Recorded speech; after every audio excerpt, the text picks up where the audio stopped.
Welcome back, everybody, to my last brain cell. Happy Friday, Junior. Happy birthday, Eve, to me. You feel me? Yeah, man. Happy Friday, Junior. I hope the week hasn't been too crazy for y'all.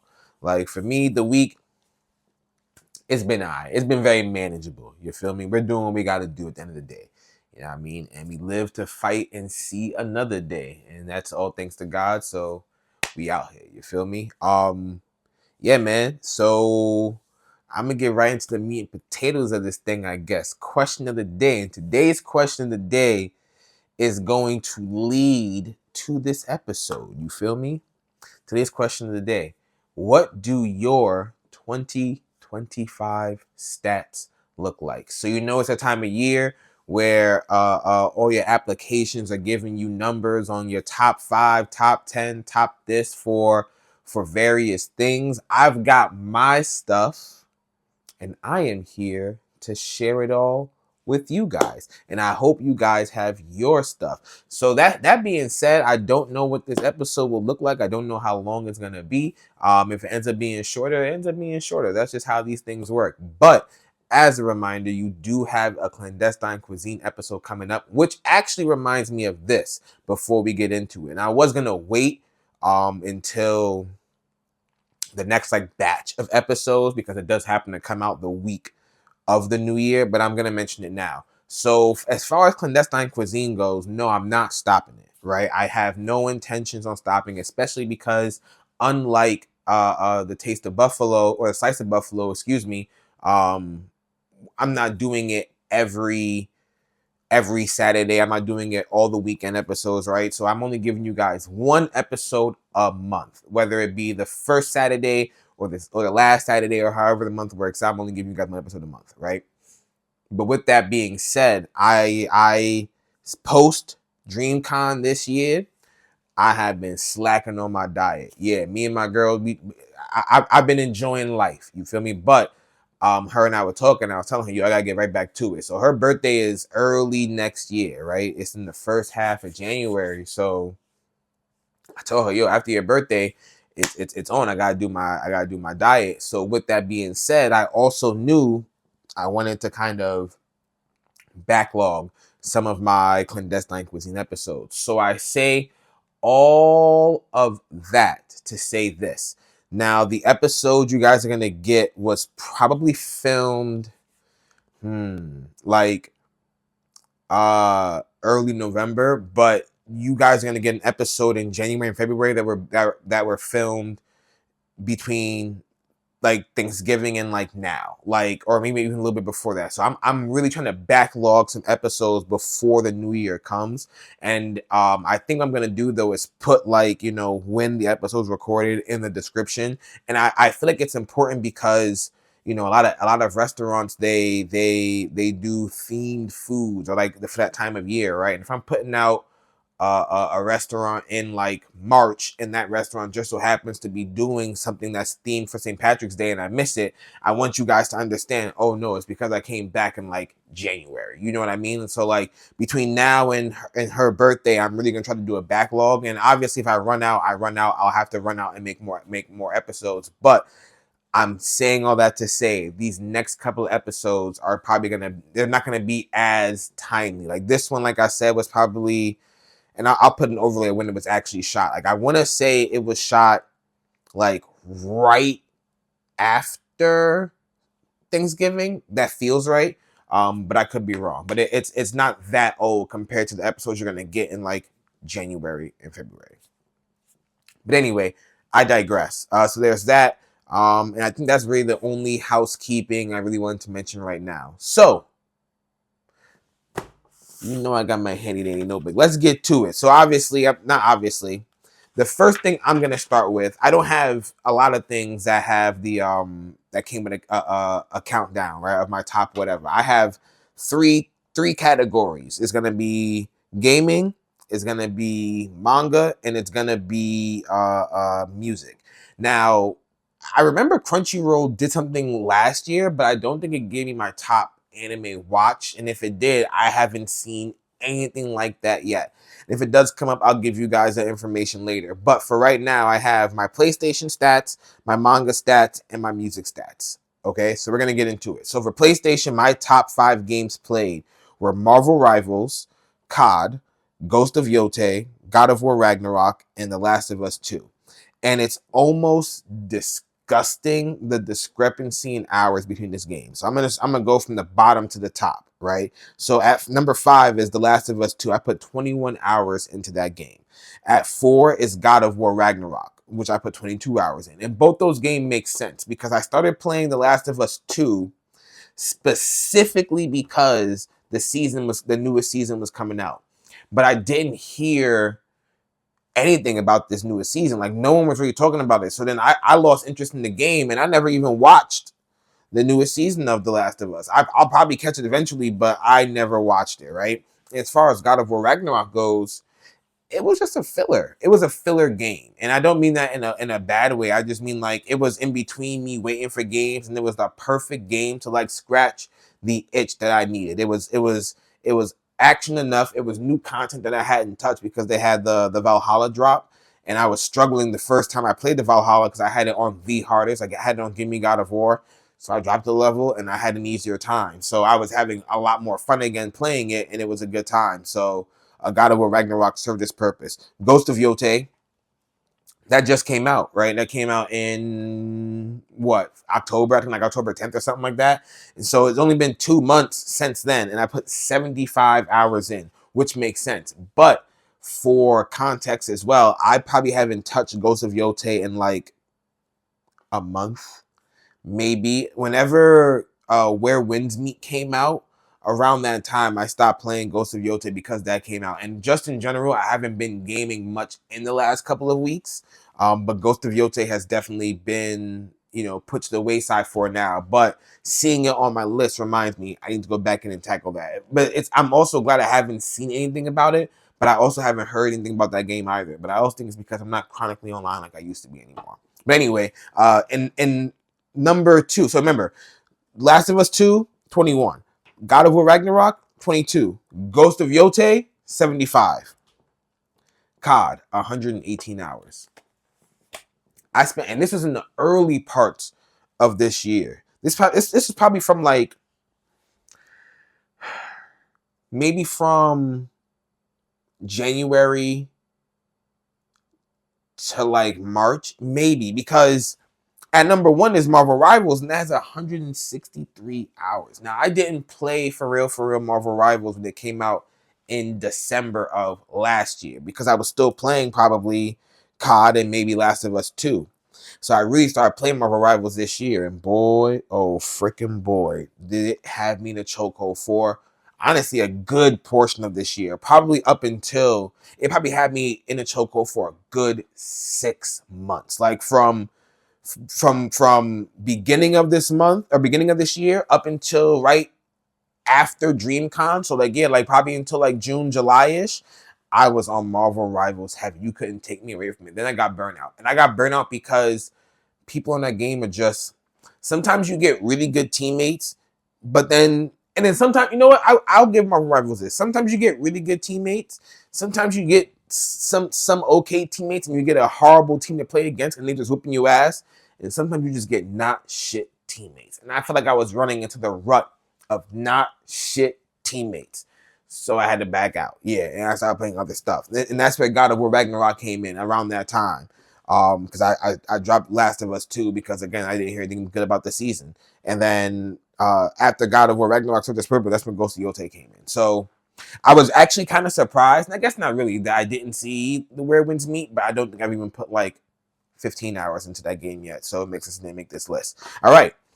So part 1, for my gamers out there, what do your top 5 games look like? PlayStation, Xbox alike. Shit, if Nintendo does it too, hop in the comments. You feel me? And put where your games are, and put the hours played too. I'm very curious about that. For manga, now manga doesn't have like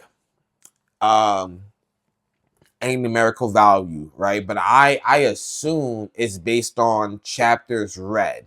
And it could be just based on chapters opened as well. Because I think that solely because 3 of these on this list are current mangas out right now. And I would have read them all throughout the year anyway. Oh, you know what? It wouldn't make sense because yeah, the things on this list would make sense. You know, let's just get into it, right? So at number 1, we got Dan to Dan. And obviously Dan to Dan is a hot new anime right now. I started reading Dan to Dan when the first season was announced. So, you know, when Creepiness had Otonoke, that's when right before that time I started reading it. So I've been reading it consistently throughout this year. And what I'm thinking about now is, you know, I do read a lot of manga on the app, but a lot of them, like Boruto, for example, that's a monthly manga. So it wouldn't have 52 or 40 whatever chapters. One Piece had like a chapter every other week for a while, so it also wouldn't be up top.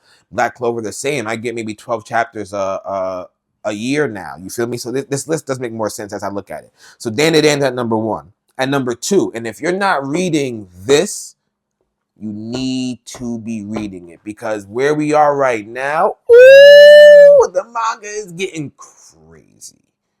I'm going to put a panel here.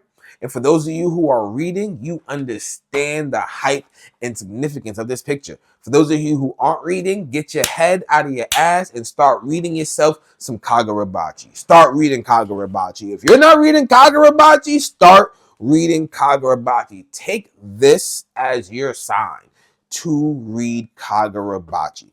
Between the art style, the choreography, the very interesting powers, it is sensational. Sensational. You need to be reading Kagurabachi. It feels like it's reaching a climax, but I'm also not sure, because we're at I think we're at a place in mangas where an author just knows, the mangaka just knows when to stop. Like one of the ones on my list right now, I don't want y'all to see, it was relatively short despite its popularity, but I guess the mangaka knew, like, it's time to put a stop to it. Sometimes you just know. But yeah, Kagurabachi, man, you gotta read it. It's been out for 2 years now. It's got 100 plus chapters. If I remember correctly, it's got 100 plus chapters at this point.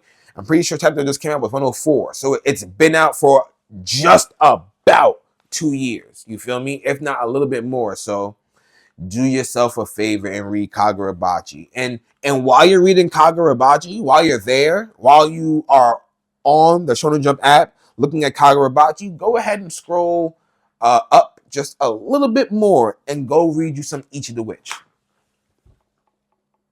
That's number 3 on my list. Ichi the Witch. Ichi the Witch, in between Ichi the Witch, Shinobi Undercover, Kagurabachi, I'm not going to lie to you, I think Ichi the Witch popularity is very slept on right now, because its story is great. The art is great. The fights are great. The characters, spectacular. Descaris, sensational. She's sensational. Yeah, every character in this manga is incredible. Everyone feels lively. Like, yeah, I thoroughly enjoy it. I would not be surprised if we hear about Ichi the Witch.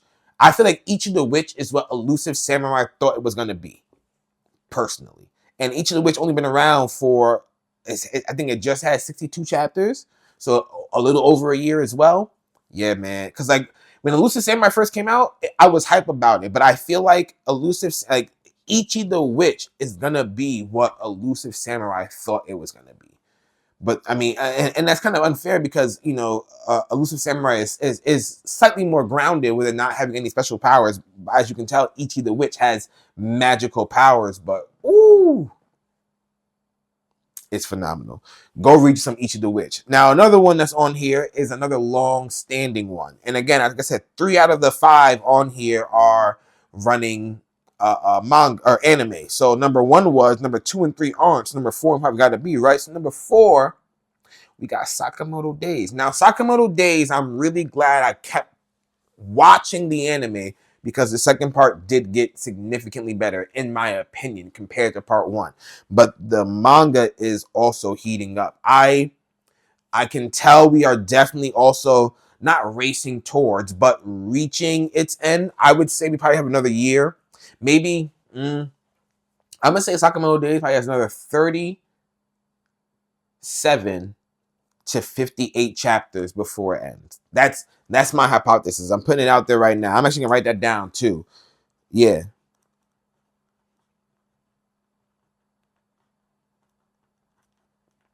That's my hypothesis.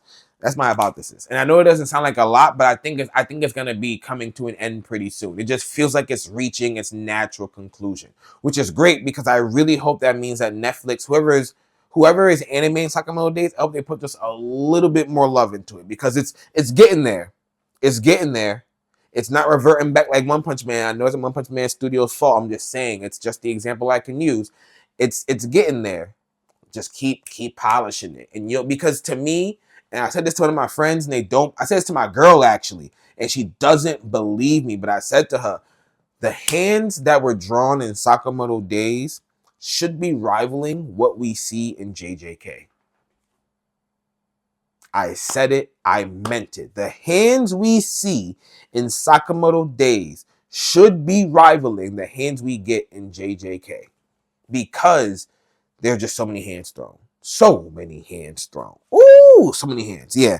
And to round off my list, at number 5 is Kaiju number 8. And this is why I'm trying to figure out how it's like rating this. Because Kaiju number 8 has ended some time ago.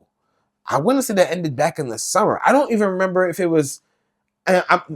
Unfortunately, my timelines in this year are really based on post and pre DreamCon, right? I don't think it was around post DreamCon, and if it was, it might have had 2 more chapters, something really, really small.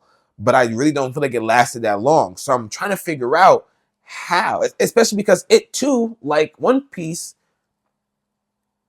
didn't have like a chapter a week.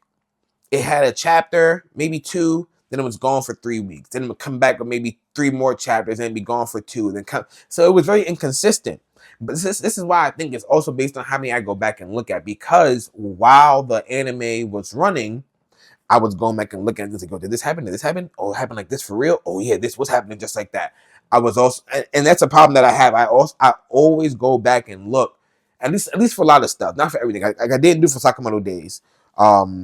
I did do it for Dan because Dan is known to add a lot of stuff, like the musical scene this season when they were doing the headbanging for the Exorcist for Gigi. There was no actual song like written or talked about in the manga. You just see their headbanging and like the suggested singing from the rockers.